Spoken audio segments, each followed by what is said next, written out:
గల్లీ నుంచి ఢిల్లీ దాకా, కార్పొరేటర్ నుంచి కేంద్ర మంత్రి దాకా ఏ అండదండలు లేవు. కేవలం పోరాటమే పెట్టుబడి. కరీంనగర్ వీధుల్లో మొదలైన ఒక సామాన్యుడి ప్రస్థానం నేడు దేశ రాజకీయాల్లో ఒక సెన్సేషన్. మున్సిపల్ ఎన్నికల వేళ హ్యాట్రిక్ కార్పొరేటర్ సక్సెస్ మంత్ర ఇప్పుడు హాట్ టాపిక్. ఓటమిని గెలుపుగా మార్చుకున్న ఆ ఫైర్ బ్రాండ్ ప్రయాణం కొత్త అభ్యర్థులకు స్ఫూర్తినిస్తుందా?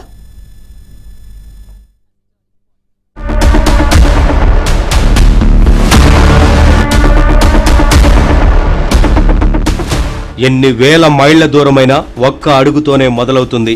ఎంత పెద్ద తుఫానైనా ఒక చిన్న చినుకుతోనే ఆరంభం అవుతుంది.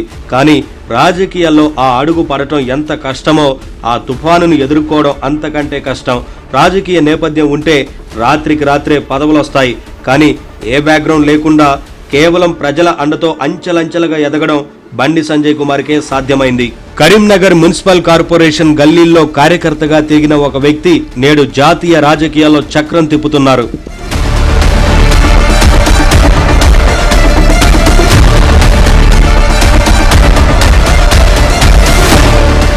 కార్పొరేటర్ నుంచి సెంట్రల్ మినిస్టర్ వరకు బండి సంజయ్ ప్రస్థానం ఒక అద్భుతం.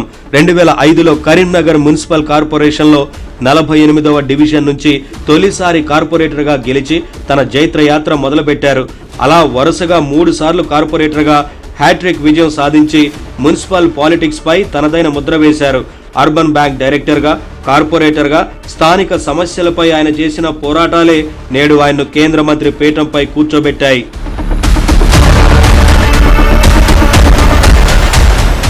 2019 పార్లమెంటు ఎన్నికలు సంజయ్ జీవితాన్ని మలుపు తిప్పాయి. అప్పటి వరకు గల్లీ లీడర్గా ఉన్న ఆయన మోదీ మేనియాలో అప్పటి కేసీఆర్ సర్కార్లో పవర్ఫుల్ నేతగా ఉన్న వినోద్ కుమార్ ను ఓడించి సంచలనం సృష్టించారు. అక్కడితో ఆగలేదు. రాష్ట్ర అధ్యక్ష బాధ్యతలు చేపట్టాక తెలంగాణ బీజేపీ రూపురేఖలనే మార్చేశారు. ప్రజా సంగ్రామ యాత్ర పేరుతో గడప గడపకు తిరుగుతూ అప్పటి అధికార పార్టీకి కంటి మీద కునుకు లేకుండా చేశారు. బీజేపీ అధ్యక్షుడంటే హైదరాబాద్కే పరిమితం అన్న ముద్రను చెరిపేసి పల్లె పల్లెకు కాషాయ జెండాను తీసుకెళ్లారు. కేసీఆర్ హయాంలో ఎంపీగా ఉండి కూడా జైలుకు వెళ్లారంటే ఆయన పోరాట పటిమ ఏంటో అర్థం చేసుకోవచ్చు.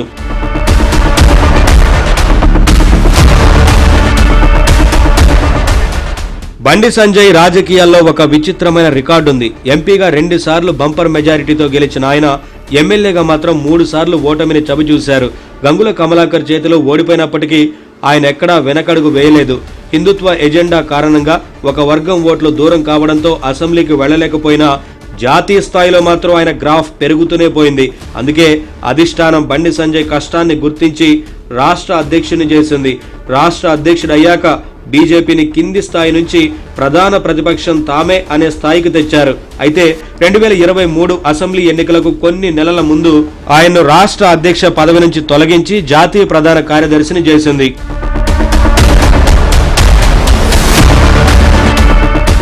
నేడు మోదీ 2.0 కేబినెట్ లో కేంద్ర మంత్రిగా బాధ్యతలు నిర్వహిస్తున్న బండి సంజయ్ మున్సిపల్ ఎన్నికల వేళ కొత్త కార్పొరేటర్లకు ఒక రోల్ మోడల్.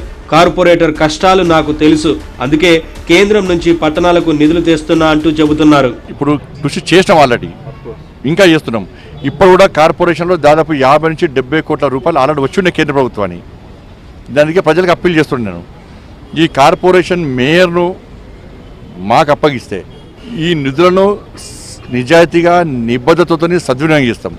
లేకుంటే ఆ నిధులు దారి మళ్ళిస్తారు. ప్లస్ ఇంకా ఎక్కువ నిధులు తీసుకొచ్చేటువంటి అవకాశం ఉంది. నేను కేంద్ర మంత్రి ఉన్నా కాబట్టి సహచర మంత్రితో సంబంధాలు ఉన్నాయి కాబట్టి నేను రాష్ట్ర అధ్యక్షుడిగా ఉన్నప్పుడు నేను ఫైట్ చేసినటువంటి సందర్భంలో ఇప్పుడున్న కేంద్ర మంత్రులు అందరూ కూడా పాదయాత్ర సందర్భంగా తెలంగాణ రాష్ట్రానికి పర్యటనకు వచ్చారు. తెలంగాణ కార్యకర్తలు ఏ విధంగా ఫైట్ చేసినారో వాళ్ళందరూ గుర్తించారు. ప్లస్ నా మీద ఒక నమ్మకం వాళ్ళకు ఉంది, కార్యకర్తల మీద నమ్మకం ఉంది కాబట్టి నాకు సత్సంబంధాలు ఉన్నాయి కాబట్టి ఇక్కడ మేయర్ మాకు అప్పచెప్తే ఇలా మేము పోయి వాళ్ళని ఒప్పించి మెప్పించి ఇవాళ తీసుకొచ్చే అవకాశం ఉంటుంది. కాబట్టి మేము అభివృద్ధి లక్ష్యంగా మేము ముందుకు వస్తున్నాం.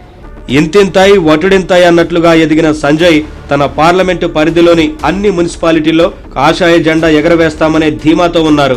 ఓటమి వెక్కిరించినా, పదవి ఊడినా పట్టు వదలని విక్రమార్కుడిలా పోరాడి కేంద్ర మంత్రి స్థాయికి చేరిన బండి సంజయ్ ప్రస్థానం నిజంగానే ఒక పాఠం. కార్పొరేటర్గా మొదలై జాతీయ స్థాయికి చేరిన ఆయన సక్సెస్ మాత్రం ఇప్పుడు మున్సిపల్ ఎన్నికల బరిలో ఉన్న అభ్యర్థులకు ఎంతవరకు జోష్ ఇస్తుందో చూడాలి.